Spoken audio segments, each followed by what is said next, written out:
చెమట పడుతుందండి. ఇడ్లీలో 2 చెంచాల ఉప్పు తగ్గించు లక్ష్మి.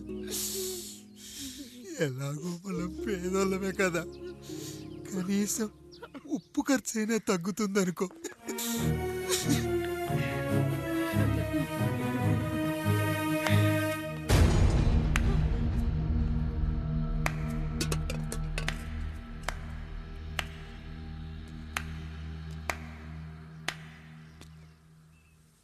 పప్పు రుబ్బుతున్నావా పెదరాయుడు? ఎవడికైనా చేసిన పాపం పండుతుంది అంటారు. నీకు మాత్రం అదిగో అలా పిండయింది. అరే రే రే రే రే, చేతి నిండా భార్యలు, ఇంటి నిండా బంధువులు, బీరువా నిండా డబ్బులు, ఊరి నిండా జనాలు. ఏరి ఎక్కడ? ఇంటర్వెల్ ముందు ఇంటర్ చదివే కుర్రాడు ఏదో ఆవేశంగా డైలాగులు చెప్పాడు, సెకండ్ హాఫ్ కు మర్చిపోతాడు అనుకున్నావు కదూ? మర్చిపోవడానికి నువ్వు నాకు ఇచ్చింది అప్పు కాదు, ద్రోహం. అమ్మ వచ్చిన ప్రతిసారి అడిగేవాన్ని, అమ్మా నాన్నెక్కడా అని. నీ గురించి తెలిసాక నీ ముందుకొచ్చా, నీ బ్రతుకుని ఇక్కడి దాకా తీసుకొచ్చా. పిక్చర్ అభి బాకీ హే మేరా పితాజీ. నిన్నిలాగే వదిలేస్తే ఈ ఆండ్రాయిడ్ తో వదలవు. సామ్సంగ్లు, హెచ్టీసీలు, లెనోవాలు అంటూ కనిపారేస్తూ మా అమ్మ లాంటి వాళ్ళ కోసం తిరుగుతూనే ఉంటావు.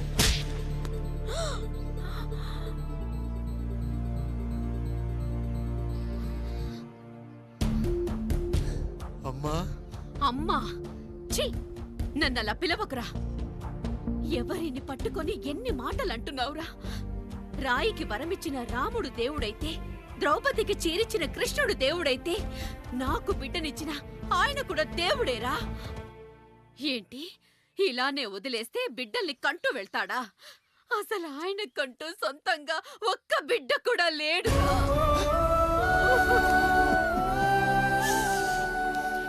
అసలు ఏం జరిగిందో తెలుసా? మీరుండండి అయ్యా, ఉండండి. మొదటి భార్యని చేసుకున్నాక పిల్లలు పుట్టలేదని రెండో పెళ్లి చేసుకున్నారు. ఆవిడకి పుట్టలేదు. మూడోసారైనా తగులుతుందనుకున్నాం, తనకే పుట్టలేదు.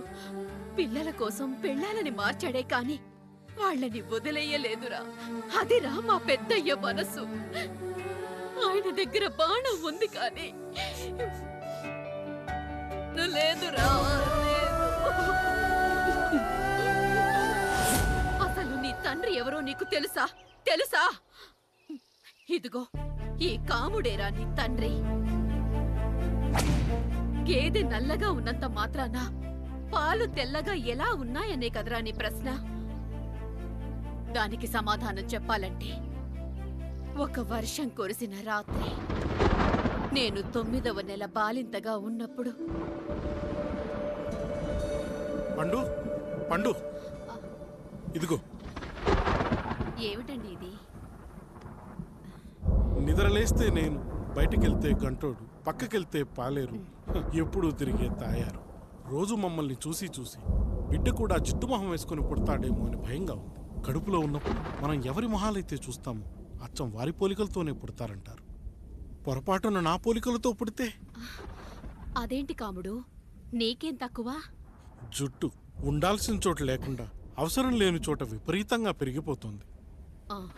మనకు పుట్టబోయే బిడ్డ గొప్ప అందగాడై ఉండాలి. ఇదిగో రోజు ఈ దేవుడి ఫోటోలు చూడు, వాళ్ళలాగే అందంగా పుడతాడు.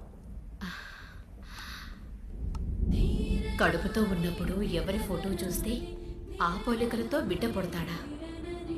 కనిపించని దేవుడి పోలికలు నా బిడ్డకెందుకు? ఈ ఊరికి దేవుడు రాయుడు. నా బిడ్డ ఆయనలాగే పుట్టాలి, ఆయనలాగే పుట్టాలి.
పండు ఇలా వచ్చావు?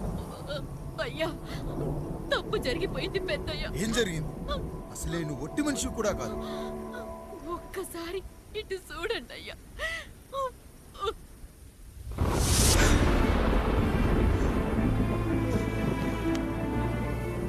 వీడేంటి అచ్చం నాలా ఉన్నాడు? అసలేంటి, ఎందుకు ఇలా జరిగింది? నువ్వు ఎప్పుడైనా చీకట్లో పంపు సైడ్ దగ్గరికి వచ్చావా? మరి అమలాపురంలో శివాలయం దగ్గర రత్నాలు నీకేమైనా అమ్మవుతుందా? లేదు. పిఠాపురంలో పద్మం, రామాపురంలో లక్ష్మి, కాకినాడలో సుజాత. అయ్యో దేవుడా, అయ్యా, అసలు ఇదంతా ఎలా జరిగింది పండు? అయ్యా, ఇదంతా కాముడి వల్లే అయ్యా, కాముడి వల్లే. కాముడా? కాముడు కుటుంబానికి నాకు ఏం గుర్తు రావట్లేదే. ఎన్నని గుర్తు పెట్టుకోగలను నేను మాత్రం. అయ్యా, అది కాదయ్యా.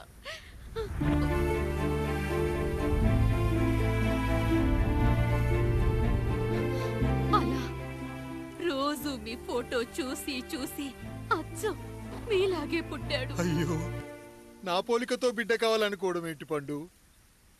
నువ్విలా చేయడం ఏంటి పండు? పోలికల కోసం ఫోటోలు ఎందుకు చూసావు పండు? అందుకే కదయ్యా ముందు ఆ డైలాగ్ చెప్పాను, తప్పు జరిగిందని. ఇప్పుడు ఏం చెయ్యాలయ్యా? స్వచ్ఛమైన మన ప్రేమను ఈ పాడులోకం అర్థం చేసుకోదు. కనీసం మీ ఇద్దరి జీవితం బాగున్నా ఆనందపడేవాని. వీణ్ణి ఇక్కడ ఉంచొద్దు పండు, బయటికి పంపించు.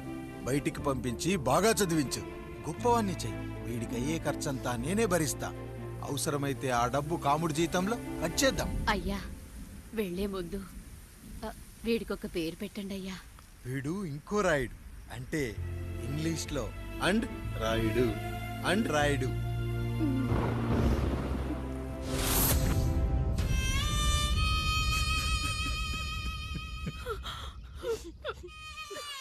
ఇదిరా నీ కథ, నా గతం.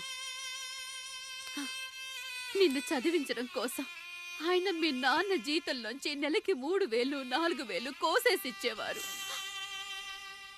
అప్పుడు ఆయన పడిన బాధ పగవాడు కూడా పడకూడదు. చూసావారా, దేవుడు లాంటి పెద్దయ్యని అనవసరంగా అనుమానించి నువ్వు ఎంత పెద్ద తప్పు చేశావో అర్థమైందా?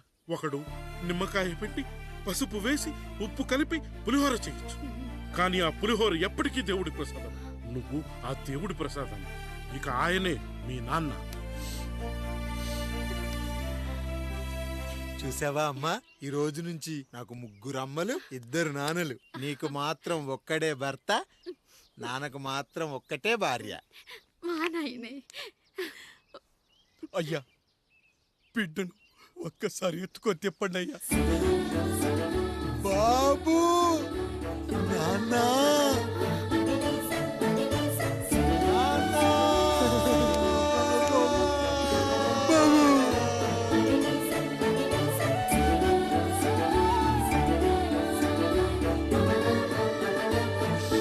నన్ను క్షమించు నాన్న. ఇప్పటికైనా నిజం అర్థం చేసుకున్నావు. అది నాకు చాలురా, చాలు. చాలదు నాన్న, నిన్ను ఏలెత్తి చూపిన జనంతో చెయ్యెత్తి దండం పెట్టించాలి. అన్నయ్య కంటే ఆస్తి ముఖ్యమనుకున్న మన కుటుంబానికి గుణపాఠం నేర్పించాలి. ఇక నాకు వదిలేయ్ నాన్న, నేను చూసుకుంటా.